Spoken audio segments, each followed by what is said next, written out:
a Fiú és a Szentlélek nevében. Amen. Könyörögjünk.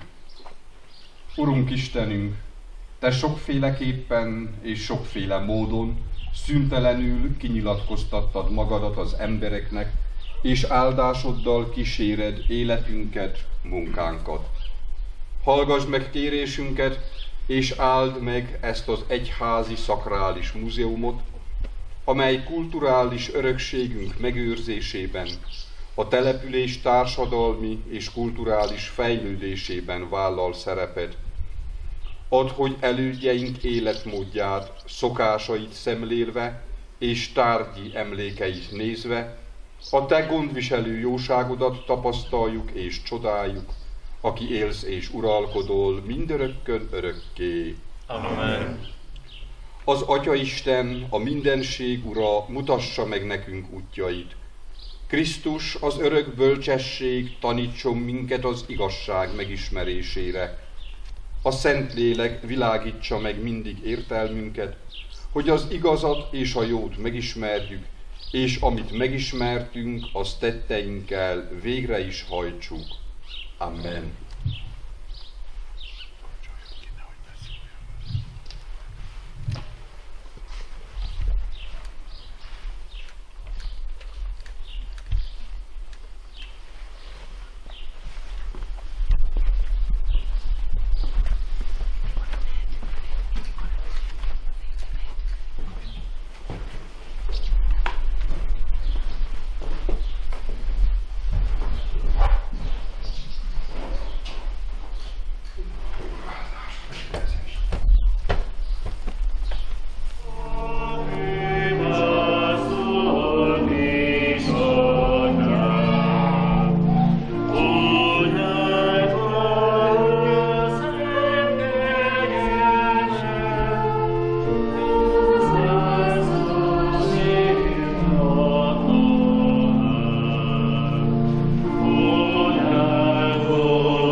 És homlokán a sugárzó ködöt.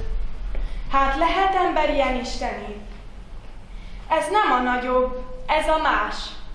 Ez a kinyilatkoztatás, ez a sínai, ez a tábor, ez a vércsepp a Krisztus oldalából.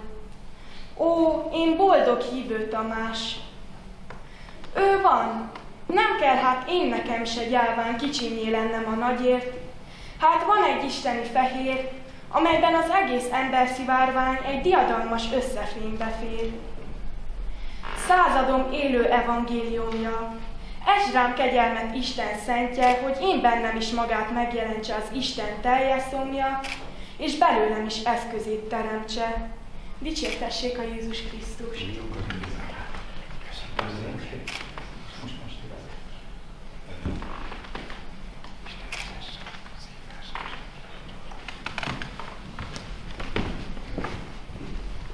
Kedves érsek-atya, a Mikházi Egyházközség hívei nevében nagy tisztelettel köszöntöm. Köszönjük, hogy eljött hozzánk, és kérjük, imádkozzon értünk, Isten hozta. Köszönöm szépen, Isten áldást is.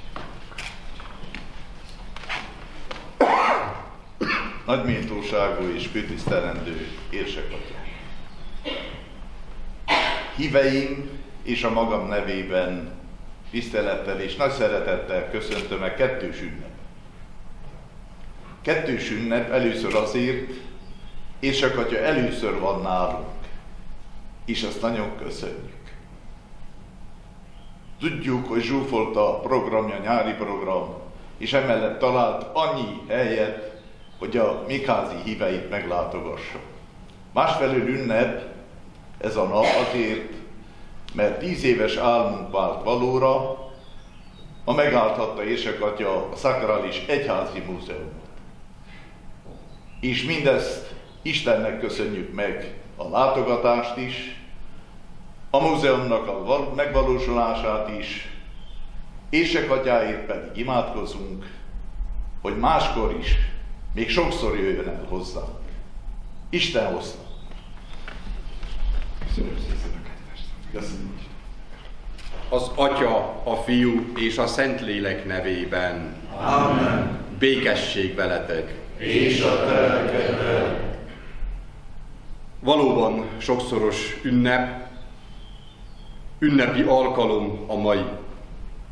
Első alkalommal járok Mikházán, első alkalommal találkozunk.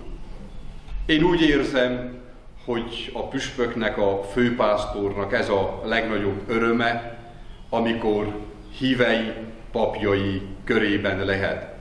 És kissé szomorú szívvel mondom, hogy ezekből az alkalmakból van a legkevesebb, hiszen az embert nagyon elvonja az irodai munka, a sok egyeztetés, tárgyalás, megbeszélés, intézkedés. Tehát számomra ezért is öröm, amikor a hívek a papság körében lehetek. Örvendek a múzeumnak, hiszen amikor múltunkból valamit megőrzünk, arra büszkék vagyunk, akkor a jelenből jogosan tekinthetünk a jövő felé. És itt úgy érzem, bár maroknyi a közösség, lehet jövő felé tekinteni. Vannak az idősek, a tapasztaltak mellett fiatalok, vannak gyerekek, van remény a jövőre. Ugyanakkor keresztelő Szent Jánosra is gondolhatunk, pár napja volt az ünnepe, úgy is mondhatnánk, hogy egy kissé megkésett búcsú ünnepet is tartunk. Egyben a 13. évközi vasárnap is, amikor hivatásokról van szó. Arról, hogy az Úr Jézus hív bennünket, minden egyes ember. Arra hív, hogy kövessük őt. És tudjuk, hogy ez nem könnyű. Mi is gyarlók vagyunk, az út is nehéz, de az ő erejével, az ő kegyelmében bízva, ebben a segítségben bízva, igenis képesek vagyunk. Próbáljunk meg minél szorosabban az Úr Jézushoz kapcsolódni, hozzátartozni, a hívószót követni. És ha ez nem sikerül mindig tökéletesre, ha elbukunk, akkor álljunk föl. Bánjuk meg bűneinket, bánjuk meg a mulasztásokat, a gyarlóságokat, és megújult erővel, az Úr Jézus megbocsátásával haladjunk tovább. Most így bánjuk meg bűneinket.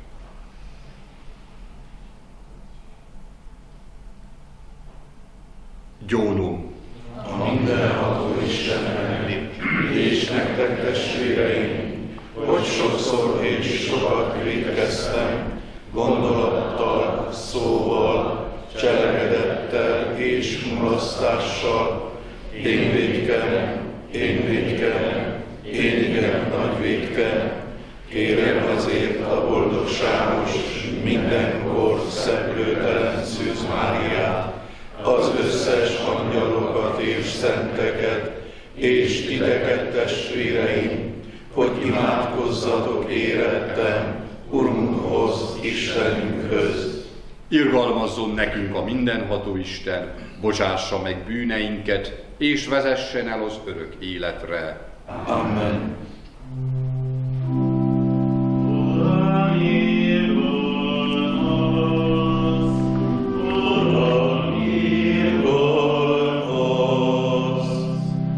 Krisztus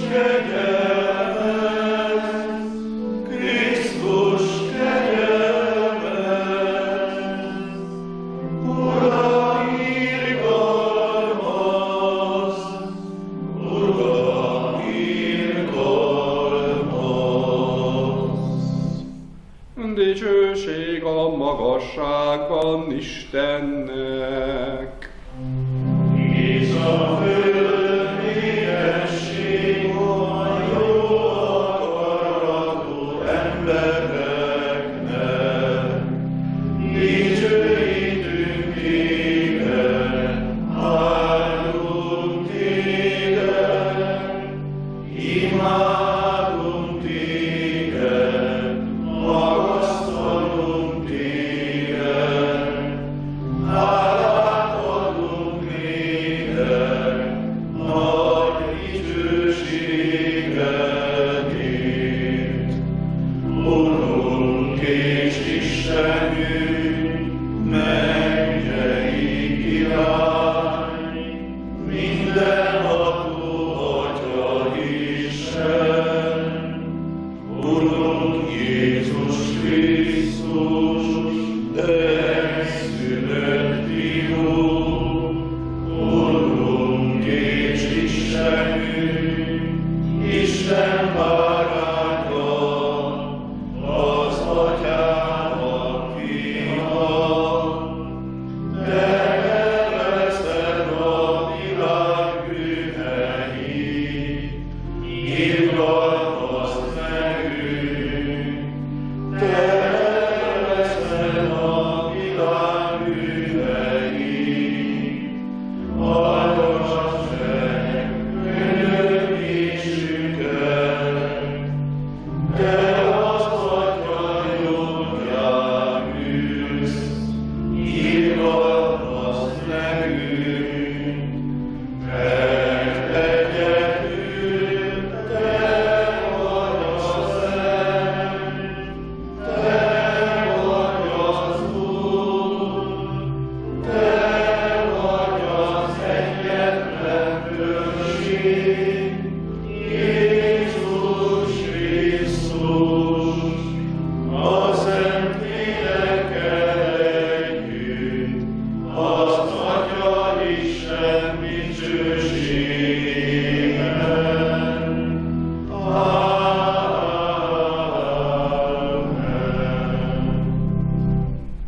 Könyörögjünk! Istenünk, aki kegyelmeddel gyermekeiddé fogadtál, és a világosság fiaivá tettél minket, kérünk, tarts távol tőlünk a tévedés homályát, és segíts, hogy igazságod ragyogó fénye mindig tündököljön lelkünkben. A mi Urunk Jézus Krisztus, a te fiad által, aki veled él és uralkodik a Szent Lélekkel egységben, Isten mindörökkön örökké.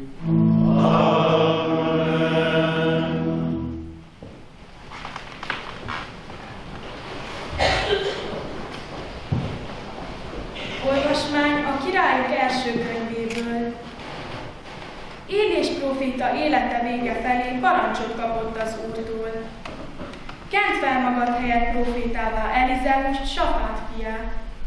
Akkor elment Élés, találkozott Safát fiával, Elizeussal. Éppen szántott. 12 pár ökör haladt előtte, maga pedig a 12. pár mögött haladt. Illés odament hozzá, és rávetette köntösét. Elizeus otthagyta az ökröket, Illés után szaladt, és így szólt. Engedd, hadd adjak előbb búcsúcsókot apámnak meg anyámnak, aztán követlek. Ő azt mondta neki, menj csak, de térj vissza, és ne feledd, hogy milyen feladattal bíztalak meg téged. Azzal Elizeus elment, fogta a pár ökröt, feláldozta, majd az ökrök ekéjének fáján megfőzte a húst, és odaadta az embereknek, hogy megegyék. Azután elindult, Illés nyomába szegődött, és szolgája lett. Ez az Isten igéje. Istennek legyen hála.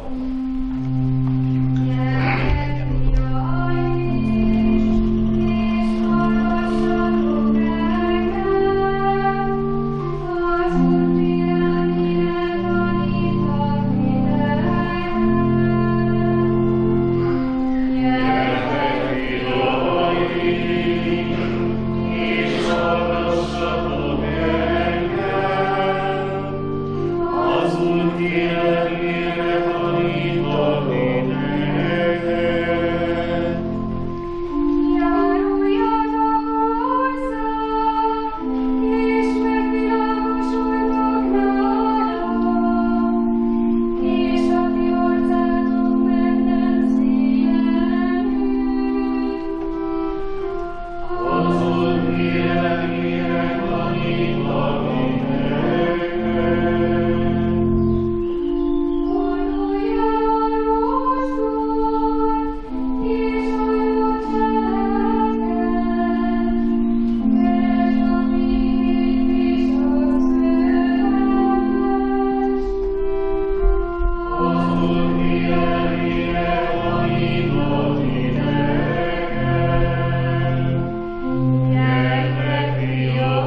szilárdan, és ne hagyjátok, hogy újra a szolgasság igájába hajtsanak titeket.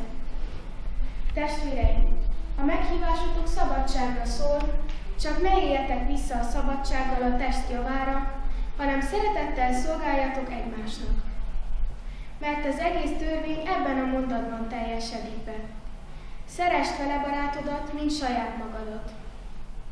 De ha egymást marjátok és rágjátok, vigyázzatok, nehogy felfaljátok egymást.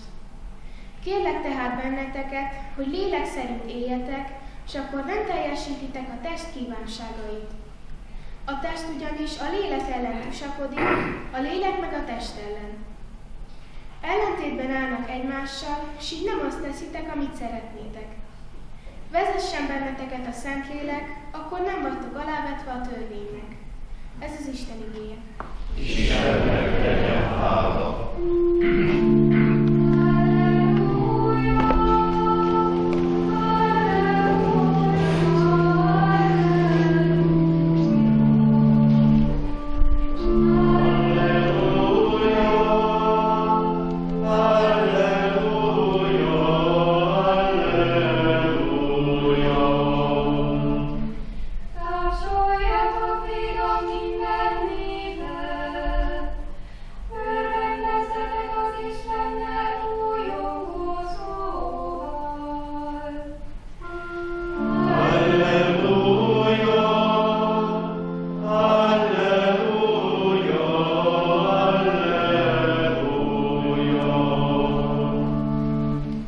Az Úr legyen veletek, és a köröködön.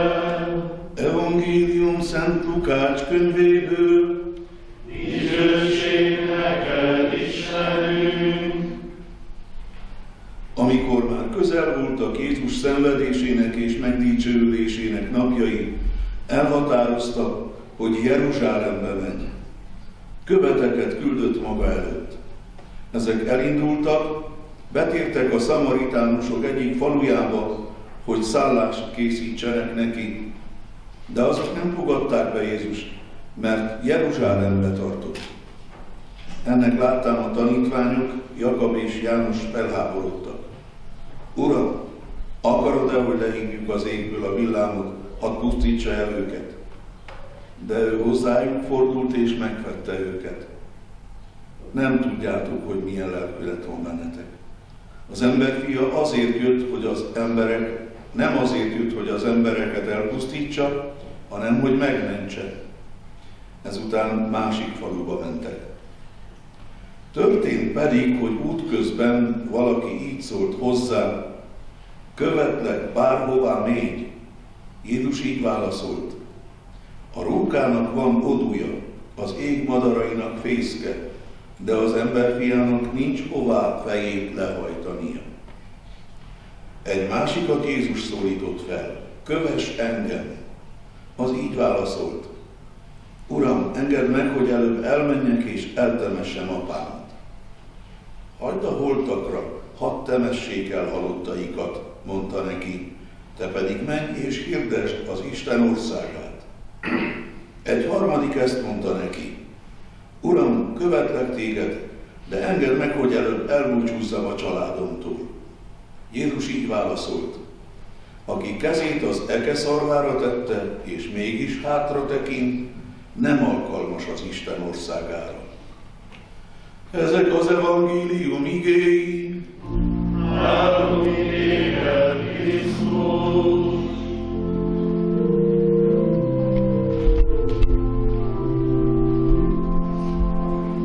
Amen.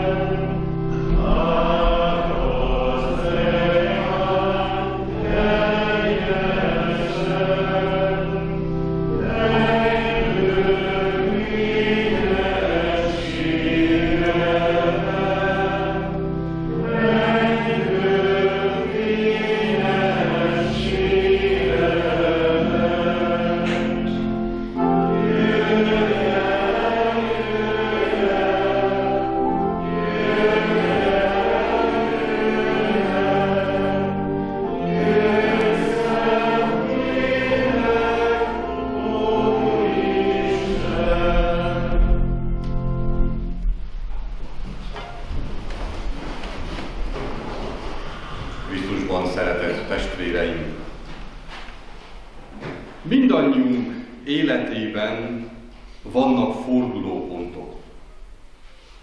Változás jelent az új iskola, az egyetem, a munkahely, házasságkötés, a hivatásválasztás, és még sorolhatnánk tovább, mennyi fontos fordulópont.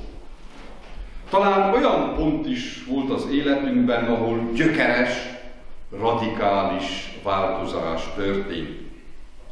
Olyan, vagy ahhoz hasonló, amiről a mai ószövetségi olvasmányban hallottunk.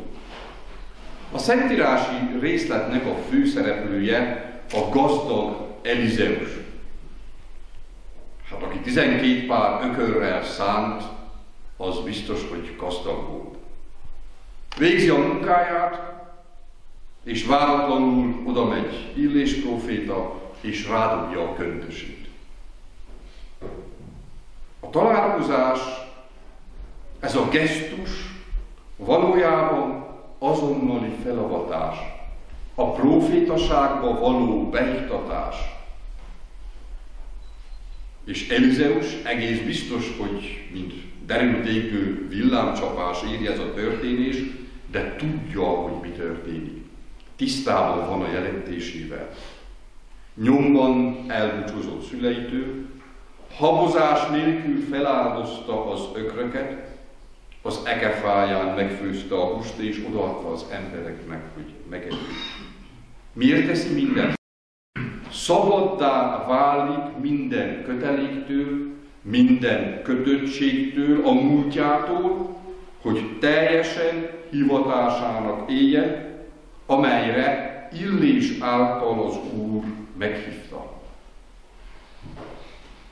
Az evangéliumi szakasz arról tudósít, hogy Illéshez hasonlóan Jézus is elindul, hogy az Atyától kapott küldetést teljesítse. Tanítványaival együtt a szamariaiak földjén halad át, Jeruzsálem felé tart, és itt éri őket az este. Szállást kérnek egy faluban, azonban elutasítják őket. Nem kényelemből, nem azért, mintha esetleg nem lett volna hely, hanem azért, mert ők izraeliták, akikkel a szamariaiak nem vállaltak közösséget. Ők mások. Az ellenséges viselkedést ugye nem könnyű türelemmel fogadni és elviselni. És valóban a tanítványok is az ellenséges magatartást ellenségeskedéssel viszonozzák. Nem csak haragszanak, hanem az elutasítást meg is torolnák. Jézus azonban harag nélkül elfogadja az elutasítást, és szó nélkül máshol keres szállást. Tanítványaik meginti, mondhatjuk megszidja. És ez igazából egy kettős lecke. Egyrészt a mester megérteti velük, hogy az örökhír, az evangéliumot senkire nem szabad és nem lehet rá erőltetni. Igen, az örökhír, az evangéliumot Jézus hirdetni kell, róla tanúságot kell tenni, de nem szabad senkire rá erőltetni. Azt csak szabadon lehet elfogadni, mindenféle kényszerítés nélkül. A másik lecke az, hogy másrészt megérteti velük, hogy őt nem lehet fél szívvel követni, amelyben a szeretet gyakorlásával szemben fenntartások vannak. Hogyan akarják ők Jézust követni, hogyha úgy akarnak eljárni, ami nincs összhangban az ő tanításával? Talán egy picit magunkra is ismerünk, talán nem mondom, hogy bizonyosan, de talán nekünk is vannak néha hasonló megnyilvánulásaink, amikor azért egy picit rendet tennék. De Jézus nem ezt kéri tőlünk, hanem azt, hogy megértéssel, szeretettel, szabadon tegyünk tanúságot róla. És ezután következik 3 példa. És Jézus pontosan erre világít rá. Aki az ő nyomába akar szegődni, és itt nem csak a papokra, szerzetesekre kell gondolni, hanem mindannyiunkra, hiszen az ő nyomába szeretnénk szegődni, az semmiféle feltételt nem állíthat. Én nem szabhatom meg, hogy követlek, Uram, de követlek, ha. Ilyen nincs. 3 példa van. Az első, aki Jézus tanítványa akar lenni, Mester, követlek, bárhová is mész, emlékezteti, hogy neki sehol nincs otthona. Aki esetleg ebből a követésből földi előnyre számítana, aki saját kényelméről nem tud lemondani, az nem lehet Jézus tanítványa. Le kell mondanom a saját elvárásaimról, a saját elképzeléseimről.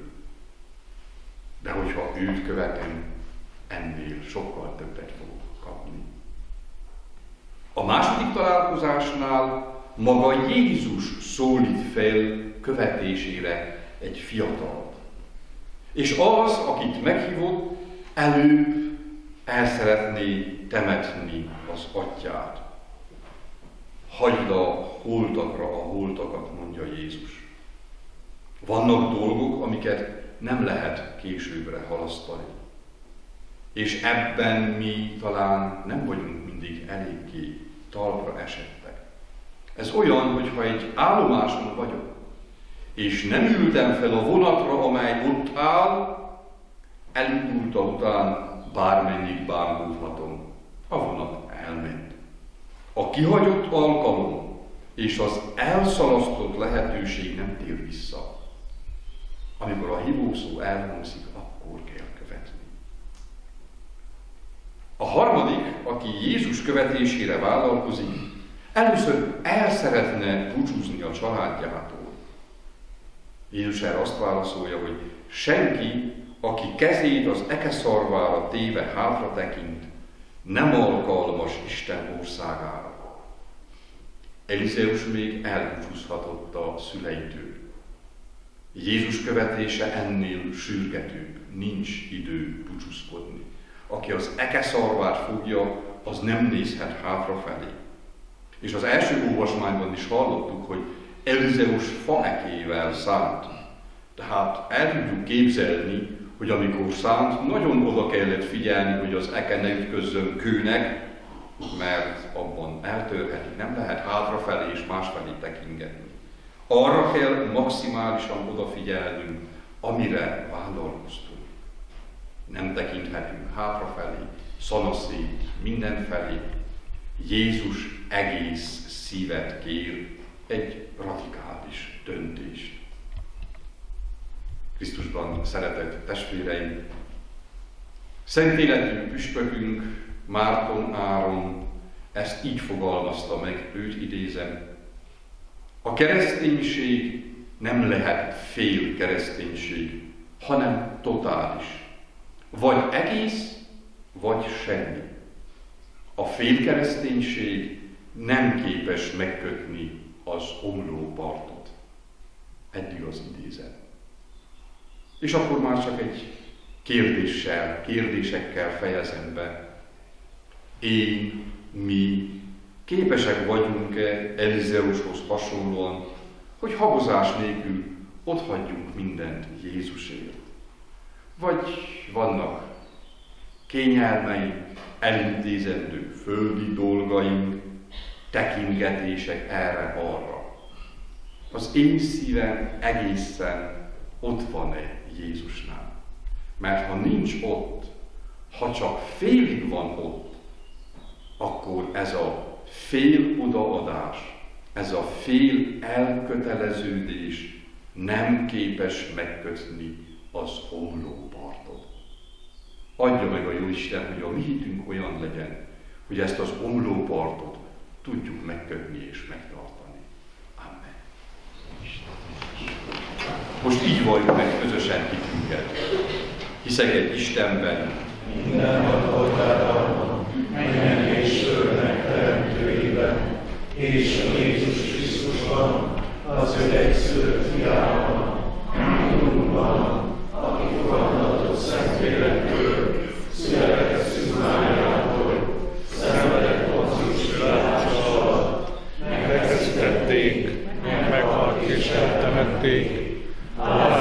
poklokra, hallatlanul föltámadott a halottak közül, fölment a mennybe, ott ül a mindenható Atya Isten jobbján, onnan jön elítélni élőket és holtakat. Hiszek Szentlélekben, hiszem a katolikus Szent Egyházat, a szentek közösségét, a bűnök bocsánatát, a teste támadását és az örök életet. Amen. Kérjük testvéreim, mennyei Atyánk segítségét, hogy keresztény hitünkben és a hitünk szerint való életben állatosan megmaradjunk. Adjunk erőt, hogy a rosszat jóval győzzük le. Kérünk téged, hallgass meg minket! Add meg, Urunk, hogy Isten népe megerősödjék a hitben, és mindenkivel békességben éljen. Kérünk téged, hallgass meg minket! Add meg, Urunk, hogy a keresztény népek vezetői testvéri felelősségtudattal irányítsák a rájuk bizottakat. Kérünk téged, hallgass meg minket! Add meg, Urunk, hogy a hívők hite és élete például szolgáljon a világnak. Kérünk téged, hallgass meg minket! Add meg, Urunk, hogy kegyelmed által keresztény életünk gazdag legyen a jó cselekedetekben. Kérünk téged, hallgass meg minket! Urunk Istenünk, erősíts meg bennünk a hitet, hogy általa fölismerjük az igazi jót, és kegyelmet segítségével meg is valósítsuk azt földi életünkben, Krisztus, a mi Urunk által. Amen.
Imádkozzatok, testvéreim, hogy áldozatunk kedves legyen a mindenható Atya Isten előtt. Fogadj el az Úr kezedből az áldozatot, nevének dicséretére és dicsőségére, mindnyájunk és az egész Szent Egyház javára. Istenünk, Te a szentségi jelek által árasztod lelkünkbe a megváltás kegyelmét. Add, hogy szolgálatunk méltó legyen szent titkaidhoz, Krisztus, a mi Urunk által. Amen. Az Úr legyen veletek. És a te lelkeddel. Emeljük föl szívünket. Felemeljük az Úrhoz. Adjunk hálát Urunknak, Istenünknek. Méltó és igazságos. Mert valóban méltó és igazságos, élő és üdvös, hogy mindig és mindenütt hálát adjunk néked. Mi, Urunk, szentséges Atyánk, mindenható örök Isten, Krisztus, a mi Urunk által. Ő születésével újjá alkotta a régi embert, és szenvedésével minden bűnt eltörölt, majd feltámadásával megnyitotta az örök élet útját, és hozzád, atyához az égbe szállva, kitárta a mennyország ajtaját. Mi ezért az angyalok és szentek kórusával együtt dicséretet himnuszát zengjük, és vég nélkül énekeljük.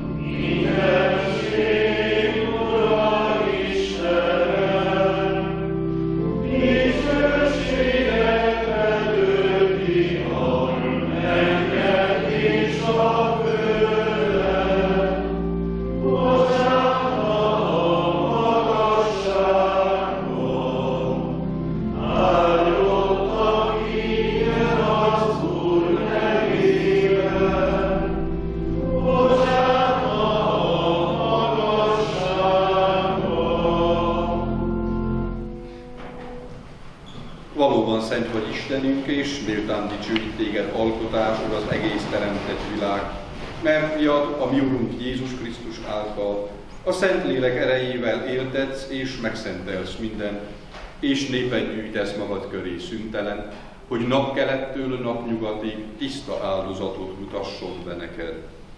Kérve kérünk tehát, Istenünk, a Szentlélek által szenteld meg áldozati adományunkat, hogy teste és vére legyen fiadnak, a mi Urunk Jézus Krisztusnak, akinek rendelése szerint ezeket a szent titkokat ünnepeljük.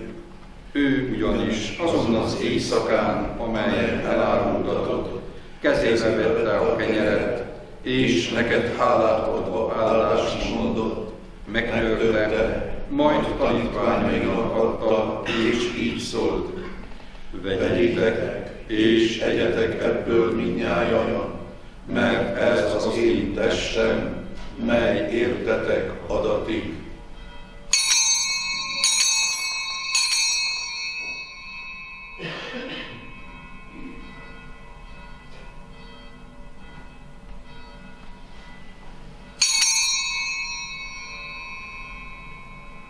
A vacsora után ugyanígy kezébe vette a kelyhet, és neked hálát adva áldást mondott, majd tanítványainak adta, és így szólt: vegyétek, és igyatok ebből mindnyájan, mert ez az én vérem kelyhe, az új és örök szövetségé. Ez a vér értetek, és sokakért kiontatik a bűnök bocsánatára. Ezt cselekedjétek az én emlékezetemre.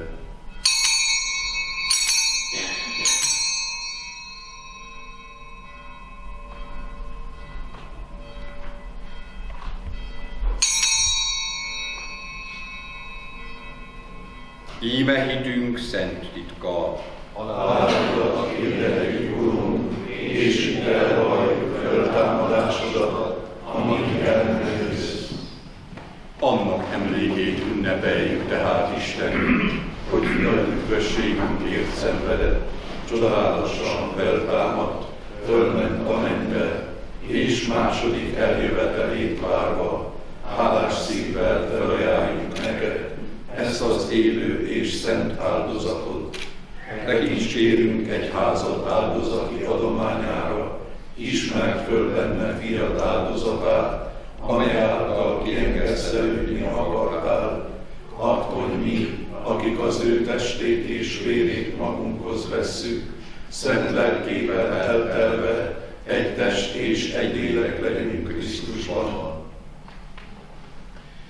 Ő tegyen minket neked szentelt örök áldozattá, hogy elnyerhessük az örökséget választottaiddal, elsősorban Isten anyjával, a boldogságos Szűz Máriával, Szent Józseffel, az ő jegyesével, szent apostolaiddal, a dicsőséges vértanúkkal, keresztelő Szent Jánossal és minden szenttel együtt. Az ő közben járásukban bízva reméljük, hogy mindenkor megsegítesz minket. Kérünk Istenünk, hogy engesztelő áldozatunk hozzon az egész világnak békét és üdvösséget. Erősíts meg hitben és szeretetben földi zarándok útját járó egyházadat, szolgádat Ferenc pápánkat, Gergely főpásztorunkat, László püspökét, a püspökök testületet, a papságot és egész megváltott népedet. Teljesíts kegyesen házad népe kéréseit, hiszen te akartad, hogy színed elé álljunk. Jóságos atyánk, van magadhoz irgalmasan, a világon szétszóródott valamennyi gyermekedet. Elhunyt testvéreinket pedig és mindazokat, akik a te kegyelmedben költöztek el ebből a világból, fogad be jóságosan országodba, ahol reményünk szerint dicsőségedben velük együtt mi is örökre gazdagon részesülünk. Krisztus Urunk által, mert általa árasztod el minden jóval a világot.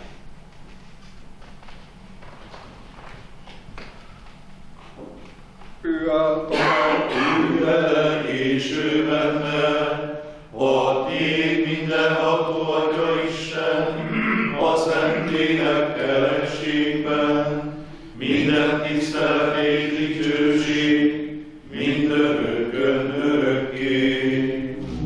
Amen. Üdvözítőnk parancsára és Isteni tanítása szerint így imádkozunk.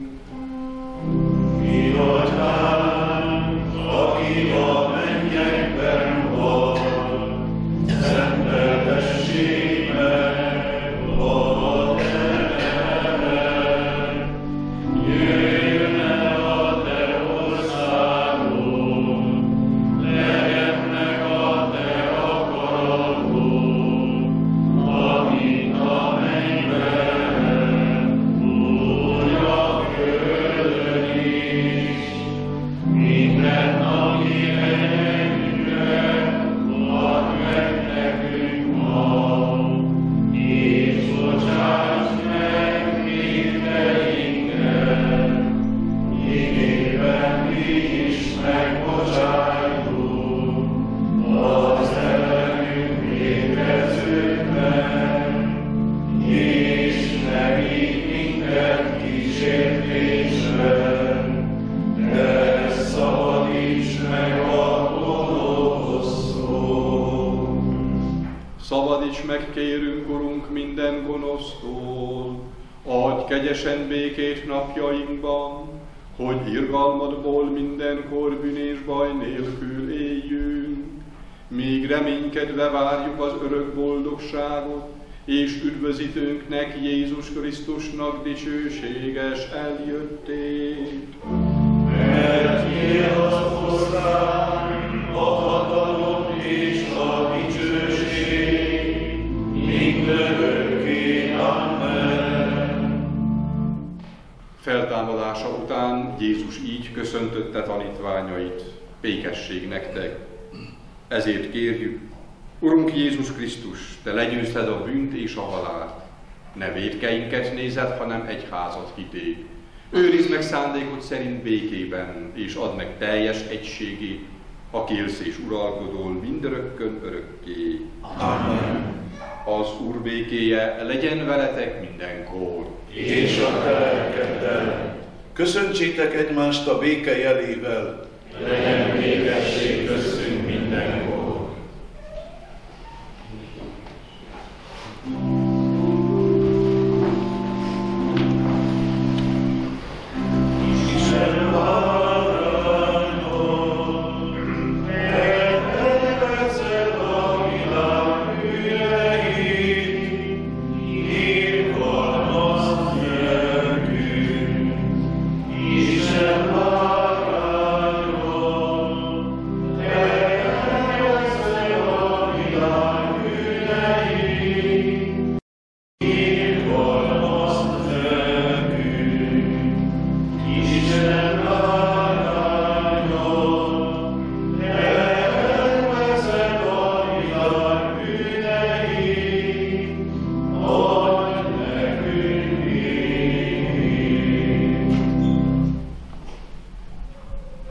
Íme az Isten báránya, íme aki elveszi a világ bűneit.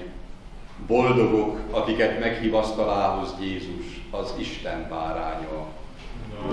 Nem vagyok én dolgot hajlandó, hogy jöjj, hanem csak egy szóval mond, és meggyógyulsz mindeneket.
Könyörögjünk! Kérünk Istenünk, éltessen minket ez a szent áldozat, amelyet bemutattunk és amelyben részesedtünk, hogy örök szeretettel hozzád kapcsolódva, örök életre szóló gyümölcsöt hozzunk, Krisztus, a mi Urunk által. Istennek köszönjük meg, azért is, hogy a búcsút, a Szakralismus Múzeum megáldását megélhettük, de még inkább az, hogy édesapja eljött hozzánk, és Isten után a köszönet ide szól, és ahogy mondottam a bevezetőben, máskor is szívesen látjuk.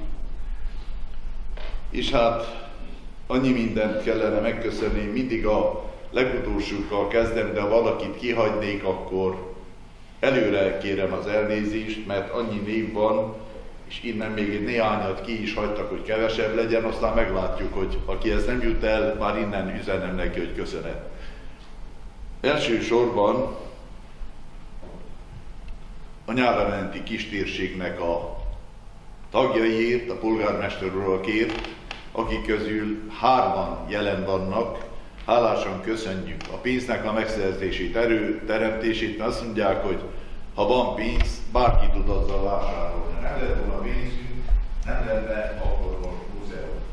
Tehát a koordinátornak őt se adjuk ki, Balási András, aki nincsen jelen most, Magyarósi Nyárát, Magyarósi polgármesteri önkormányzat hivatal, a polgármester képviseli, a Hodosi polgármesteri hivatal, ugyancsak Ottó polgármester képviseli, és köszönjük a Remetének, itt a Magyari polgármesterünk, akinek nem csak a jelenlétet, hanem azt is megköszönjük, hogy egyáltalán ez a program létrejött, de az önrész, amiről sokan talán nem is tudnak, ezt is ők vállalták fel, hogy őszinte legyek, még én sem tudom, de nem kis összeg. Ezt hálásan köszönjük, minden egyéb vállalkozás, ami ide tartozik, és hát a kiállítás rendezőinek érdemes megnézni, csodálatos az egész. Én amikor először láttam, nagyon-nagyon jó benyomást tett rám, és mind újra és újra visszakívánkozik az ember. Tehát aki a kiállítást szervezte, Barabás Kis Anna, Bányai Réka, Györfi Zalán, Hegedűs Enikő, itt is vannak közülük, és aki nincs itt, azoknak is hálás köszönet a közreműködését. Ugyancsak a díszletet Csillag István tervezte, a közreműködő intézmények, Gyulafehérvári Római Katolikus Érsekség, Erdélyi Ferences Rendtartomány, élükön Urbán János Erik tartományfőnök atyával, Bőte Mihály házfőnökkel és Páter Buja Hugo templomigazgatóval. Köszönet a Marosi Főesperesi Kerületnek, a Maros megyei múzeumnak, a Teleki Bolyai Könyvtár, Marosvásárhelyi, tehát a múzeumnak és a könyvtárnak a segítségért, ugyancsak a tárgyak restaurálásáért külön köszönetet mondunk András Tihamír, fémrestaurátornak a Maros megyei múzeum keretében működik ez a restaurálási műhely, Benedek Árpád papírrestaurátornak Csíksomjói restaurátor, Pászkó Anna Mária textil restaurátor szintén a Maros megyei műhelyben, és köszönjük a kivitelezők munkáját és minden más segítséget. A takarítóknak, a díszítőknek, énekeseknek, kántoruraknak, akik itt megörökítik meg a jövő számára ezt az eseményt, az ügyes minisztránsoknak, szavalóknak, egy szóval mindenkinek Isten fizesse, Érsegatyának még egyszer köszönet, fáradozását imádsággal viszonozzuk, és kérjük az áldást. Az áldás előtt a köszönet 2 szavát teszem hozzá, nem lesz egy prédikáció belőle. A plébános atya mindenkinek mindent megköszön. Meg vagyok győződve, hogy nem csak a magam és a Főegyházmegye nevében, hanem a közösség és a jelenlevők nevében is mondok köszönetet neki, hiszen hogyha valaki nem áll a dolgok, a történések élére, akkor általában nem is szoktak ezek a dolgok megtörténni. Elég megnézni az eredményt, és az alapján is elmondhatjuk, hogy Isten fizesse. Hálás köszönet a mindennapi munkáért is. Azért, amit nem látunk, de hogyha nem lenne elvégezve, akkor igencsak látszana. A Jóisten bőségesen fizessen meg mindenért.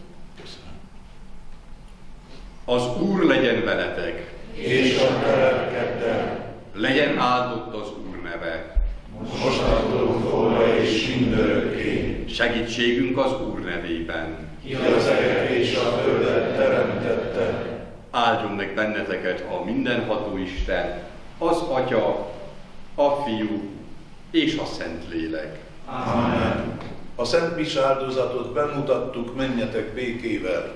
Istennek legyen hála. Istenünk, Te Állam üstököt arra választottad ki, hogy igazságodnak őre, az üldözötteknek élelmező